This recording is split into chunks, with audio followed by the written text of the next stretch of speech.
Hey there, it's Mike for Sim Racing 604, and today we are going to be talking about some driving tips for those new to Assetto Corsa and probably sim racing overall. If you come from the world of Forza Motorsport or Gran Turismo or something like that, you may have purchased this either for PC or for a console and realized that you're in over your head, and as good as you were in either of those games like Forza, Gran Turismo, Need for Speed, something like that, that you're really struggling with Assetto Corsa. So I'm just going to go through some quick tips to help get you going and make you better at this game. So obviously we are just in the setup That lap's screen not here. going to count. A track cut has been detected. Thanks for that. And so we're just going to get rolling here and kind of talk as we drive. So the first thing I want to say is you should get yourself a wheel. If you're coming from the console world, then you're probably used to controllers, and probably likewise for PC if you've just been doing Need for Speed or something like that. But it doesn't translate that well because what the wheel gives you, because obviously it's sim racing, so what we're trying to do is simulate driving, simulate racing. So a force feedback wheel like the Logitech GT, T150, Thrustmaster TX, something like that. G27 is another good one. You can do some research, but what I would recommend is you go on your local Craigslist paper or something like that and look up some used wheels. You don't want to spend full price right up front just in case you decide sim racing is not for you, but absolutely having a force feedback wheel is the way to go. As you can see, my turns can be nice and smooth using my Thrustmaster wheel, and there's not the kind of jerky motions you get with a controller. So that's tip number one, is get yourself a wheel and probably start off with a used wheel. It'll cost you about $100 to $200, but totally worth it if you want to be with sim racing for the long haul. Second tip is more to do with learning the cars. Right now I'm in the McLaren 650S GT3. This is obviously a GT3 class car, and there's a number of them in Assetto Corsa, and these are great cars to learn with, and so is the Tatuus FA-01. The Lotus 211 GT4 is another one that I recommend. But what we want to get away from is starting off with F1 cars or with the Ferrari FXXK or the Porsche 918 or anything like that.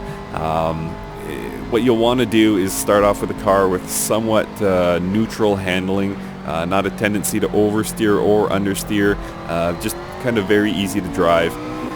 The reason being is if you're just coming from the racing game world as opposed to sim racing, you're going to find them extremely difficult to drive, and you're not going to have a lot of fun, and fun is absolutely important, integral actually to your learning how to sim race. So that's tip number two, is take a neutral car, something like a GT3 class like this 650S that I'm driving, or the Tatuus FA-01 open wheel car is another good one. And again, the Lotus 211 GT4 is another good one. I don't recommend starting off too slow like with the Barth or anything like that. The reason being is I don't think you're going to have a lot of fun. It feels slow. If you've started career mode in Assetto Corsa already, you've had exposure to it. It's a fun car later on as you learn to drive, as you get better at driving, because it takes raw power out of it and you really have to focus on your driving lines and things like that. But for starting out, I recommend something a little faster. It's going to give you a little bit of the sense of fun you can have with this game, but at the same time, it's not extremely difficult to drive like a higher end Ferrari or Lamborghini or something like that. So that's tip number two. Tip number three is something you may have heard Phil Dunphy from Modern Family say one time. I believe it was during a fire drill or something like that, when he was trying to encourage them to move quicker. And he said, slow is smooth and smooth is fast. And it sounds contradictory. It sounds like, not an oxymoron, but it sounds like it could not be true, the first part and the second part. But slow does translate to smooth, and smooth in the world of racing does translate to fast. So the tendency, if you're coming from racing games or something like that, is to just punch it, or even if you've got bad habits in the sim racing world, is to just punch it down all the straightaways, and then when you get to the end, slam on the brakes like I'm going to do right here. But but I've missed my racing line. My racing line is inside. You'll learn more about racing lines as you kind of do some research and watch other drivers, but basically you want to stay outside on curves, then inside, then outside. Anyway, there's a key racing line you want to hold to, and you cannot do that if you're being really jerky with your movements and constantly punching the gas, then slamming the brakes and jerking the wheel and that kind of thing. So you want to go smooth, and the only way to do smooth is to go slow. And as I said, once you get good, that smoothness is going to translate to speed. So it's a good idea to start out when you're first driving Assetto Corsa, just go about 70-80% as fast as you think you could go in that car, and just focus on the racing lines. Like right now I'm going nice and slow, and I've hit that apex, and I hit that apex, and it kind of ties in with our next step, but slow is smooth and smooth is fast. So please remember that, just take it nice and slow at first. Number 4 is going to be something I alluded to a second ago. Outside, inside, outside is what I like to call it. So we have what's called racing lines, ideal racing lines. You just improved your best lap time. Good job. Thank you. We've just touched on it. You've probably seen me driving kind of, if you're not used to racing, you've seen me take some funny lines through some corners here. But those are actually close to ideal driving lines. And you can kind of follow the rubber marks on the track from the tires to get an idea of where that ideal racing line is. And it's something I like to call outside, inside, outside. So for a left-hander like we have coming up, I'm outside. I'm all the way to the right, and then I turn and go inside the corner and then back to outside. So outside to inside to outside. And we'll do this again. There's a couple good ones coming up. Just gonna take it down the straightaway here. So I'm outside, and then I turn inside, hug the inside of the corner, and then I go back to the outside of the track.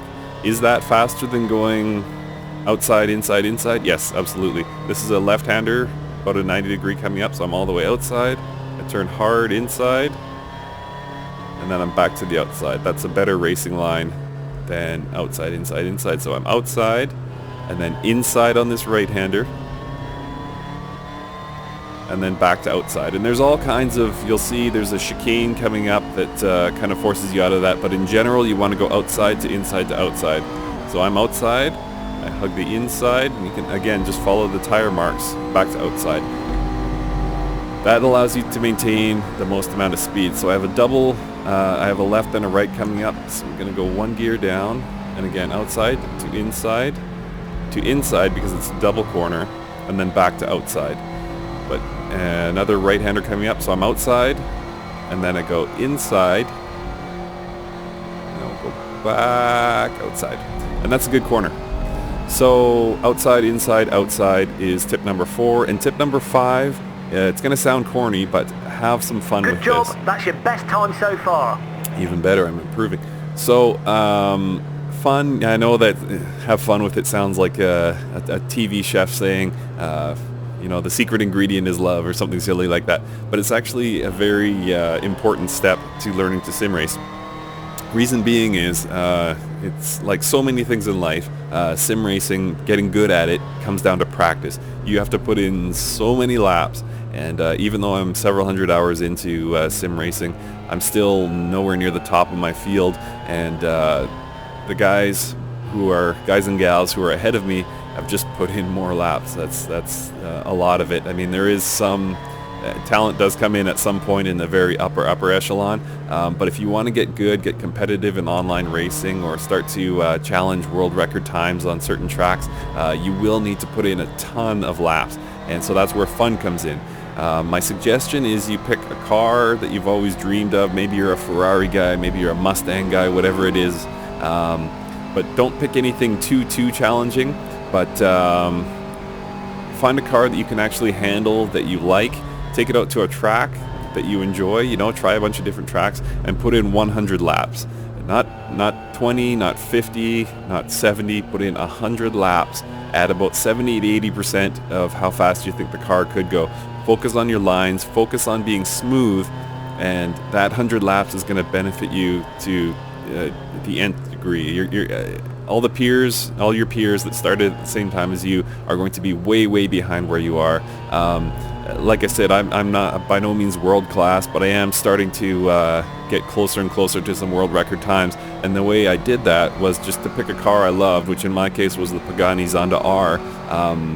And I just ran a certain track over and over and over and over and over again. And I never got sick of it because I was kind of obsessed with the car and I loved the track. And so I just ran and ran and ran. And again, I wasn't pushing. I did eventually come to push, but while I was doing those 100 laps, I wasn't pushing. My only intent was to learn the ideal lines, learn when the wheels start to slip, that kind of thing. What do I do when the wheels start to slip? And yeah, it just benefited me immensely, and I recommend everyone do that too. So again, that's where fun comes in. You wouldn't do that in a car you absolutely hate driving or a track that you find is no fun. So that's the 5 tips. Number 1, get yourself a wheel. I can't stress that enough. Number 2, pick a car, ideally that's neutral handling. Don't go for F1 cars or anything like that, because if you're new to sim racing, you're not going to be able to handle it, and you're going to be all over the track. You're not going to learn your lines, which ties in nicely with number 3. Be smooth in your driving. Slow down. Slow is smooth, and smooth is fast. So slow down. Learn your ideal lines. Number 4 is outside to inside to outside. Straightaways are easy in sim racing, or in racing in general. Corners are where races are won and times are set. So learn your outside to inside to outside lines. And number 5 is have fun. Please, please, please, above all else, heed this advice. Learn to love this. I don't know if you'd call it a sport, but learn to love sim racing anyway. Pick a car that you're obsessed with, car that you see on the road maybe, and you wonder, wow, I wonder what it's like to drive that. Pick a track. You can try all different tracks, of course, in Assetto Corsa, and find one that you enjoy driving on, and just rip 100 laps at 80%. Don't try and push. Don't try to set any records, anything like that. Just learn the course, learn the car, learn about sim racing.